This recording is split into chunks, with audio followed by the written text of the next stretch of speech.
Today, we move to Italy, where officials are gearing up to execute the Millennium Plan to build the world's longest suspension bridge. Spanning the Strait of Messina, it will link Italy's mainland with Sicily, stretching approximately 3,300 meters across the sea. Once completed, it will surpass Turkey's Çanakkale suspension bridge, currently the world's longest at 2,023 meters. Much like with every ambitious mega-project, there always has to be something to hold up the construction dreams. You will soon see that here is no different. The chosen region in Italy isn't ideal for such a colossal bridge, with hurricane-force winds, an active fault line, and even the potential involvement of the Italian mafia.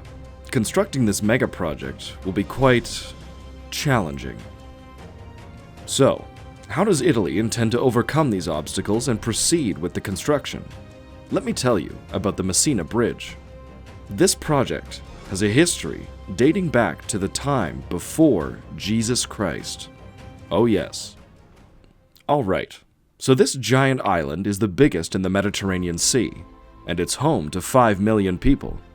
Also, it brings in a cool 5% of Italy's entire piggy bank. Think fertile fields overflowing with crops, vineyards bursting with grapes for wine, and fishermen hauling in fresh catches for those amazing seafood dishes. Sicily has got it all. No wonder that tourists flock here, making tourism another 5% chunk of Italy's income pie. Believe me or not, even though Sicily is practically next door to mainland Italy, separated by a narrow strip of water called the Strait of Messina, think of it like a skinny moat, getting there isn't as easy as hopping on a scooter. The strait is only about 3 kilometers wide at its closest point, but unlike other places with similar situations, think the Channel Tunnel connecting England and France, there's no bridge or tunnel zipping you across. Ferries are your only option, taking about 30 to 40 minutes. But that's assuming that everything runs smoothly, which isn't always the case. The missing piece in the transportation puzzle makes it tough for Sicily to be best friends with mainland Italy and the rest of Europe's super-connected highway system. Imagine cruising in your car from the southernmost tip of Italy all the way to London without stopping. That's the kind of freedom that mainland Europe enjoys.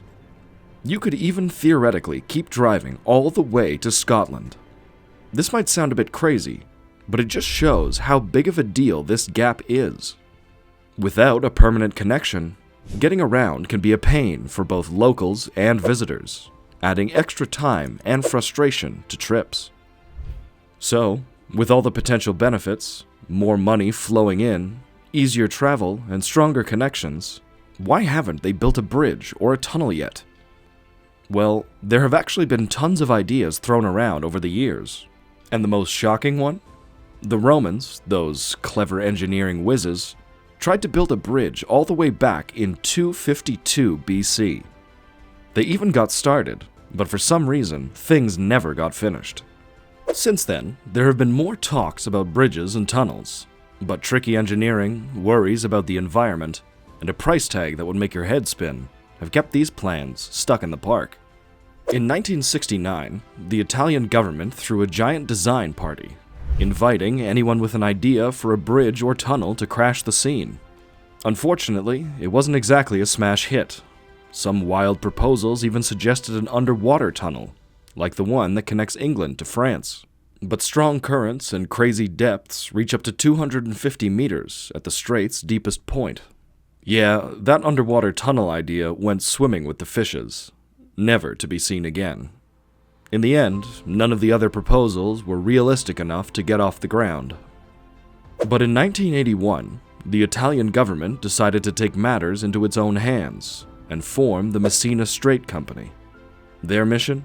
To design, build, and basically be the boss of a future bridge across the strait. Finally, by 2006, after over 30 years of head-scratching and number-crunching, they came up with a detailed plan. The one and only Strait of Messina Bridge we know and almost love today. Now listen, these stats will leave you impressed, because the main span of this bridge will stretch a whopping 3,300 meters, completely crushing the current record for the world's longest suspension bridge. Think of it as the ultimate bridge boss, leaving the competition in the dust. In fact, it'll be a jaw-dropping 1.3 kilometers longer than the current champion, the Çanakkale Bridge in Turkey. That's like adding 4 whole football fields, end to end, on top of the existing bridge.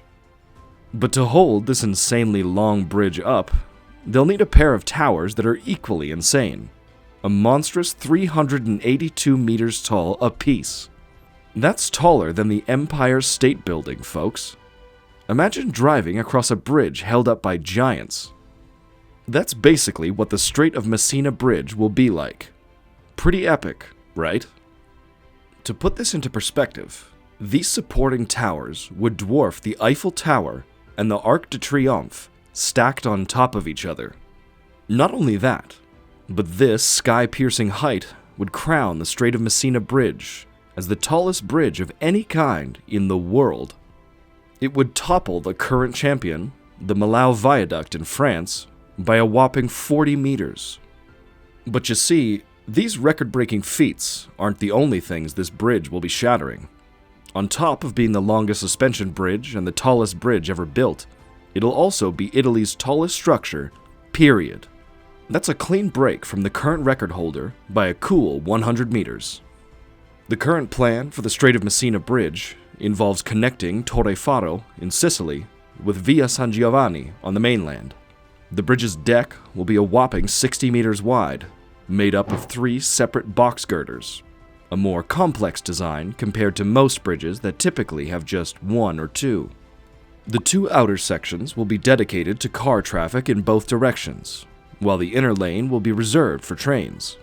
Imagine zooming across the strait in just 4 minutes by car, compared to the usual 40-minute ferry ride. Once completed, this engineering marvel is expected to handle a mind-blowing 6,000 vehicles per hour and 200 trains a day. Now, these impressive plans that we've just described were actually formulated all the way back in 2006. So, the big question remains, why hasn't construction on this groundbreaking bridge begun yet, almost 2 decades later? Well, the answer is both simple and complicated. Politics. Ever since the detailed plans were laid out in 2006, the project has been a political yo-yo, abandoned and revived a couple of times by the Italian parliament. There were many reasons for these cancellations, like the massive fault line that runs right under the planned route, but the main culprit, almost always, was a lack of funds. The project languished and bounced around the parliament for the next 17 years. It became such a symbol of unfulfilled promises that a saying arose in Italy to mock its glacial pace. "I'll do it when the bridge to Messina is finished," basically meaning never. However, in a surprising turn of events, 2023 might just be the year that hell freezes over. After decades of planning, the Strait of Messina Bridge was finally approved by the Italian government in what the country's infrastructure minister called a historic day for Italy. As of today, construction is expected to begin in June of 2024, with a hefty price tag of $12.7 billion. But even with parliamentary approval, there's still a major hurdle: actually building this one-of-a-kind bridge. The first and most pressing challenge has to do with the location itself. While geographically ideal, there's a hidden danger lurking beneath the surface. This narrow stretch of water sits right on top of a fault line, where the African and Eurasian tectonic plates meet. In 1908, a devastating 7.1 earthquake shook the area, killing over 80,000 people and destroying coastal regions on both sides of the strait. Where was the epicenter, you may ask? Exactly where they're planning to build the bridge. But the engineers aren't naive. They've designed the bridge to withstand a powerful 7.5 magnitude quake. One way they're doing this is by placing the massive towers on stable land, away from the fault line. The towers themselves are also fitted with hourglass-shaped struts that allow the structure to flex more during an earthquake. Finally, the long deck itself, stretching over 3 kilometers, actually helps the entire bridge resist seismic forces. by distributing the stress more evenly. Another major challenge is the wind. The narrowness of the straits acts like a funnel, dramatically accelerating the prevailing winds from the south. Wind speeds as high as 120 kilometers per hour are common around the area, which can be disastrous for suspension bridges. To combat this, the bridge's deck is designed to be as aerodynamic as possible. Remember the 3 box girders that make up the deck? They have a dual purpose. The outer girders are tapered and shaped almost like airplane wings in cross-section. This design deflects crosswinds under the deck and pushes them back up through the gaps between the girders. Experts say this allows the bridge to handle winds of up to 300 kilometers per hour, way more than even the strongest hurricanes. But brilliant engineering can only go so far. There are social and economic challenges rooted in the situation of the 2 Italian regions the bridge will connect, Sicily and Calabria. These 2 regions have the lowest GDP per capita in the entire country. This long-standing wealth gap between Italy's north and south has been a breeding ground for organized crime, specifically the mafia. Sicily and Calabria are home to 2 of the most powerful mafia groups in Italy, the Sicilian Cosa Nostra and the Calabrian 'Ndrangheta. These organizations are notorious for infiltrating businesses and projects through extortion and protection racketeering. Given the scale of this project, it wouldn't be surprising if they tried to profit from it by strong-arming construction companies and suppliers, driving up costs even further. So, will the Messina Strait Bridge finally become a reality this time? Only time will tell. What do you think? Let us know in the comments below.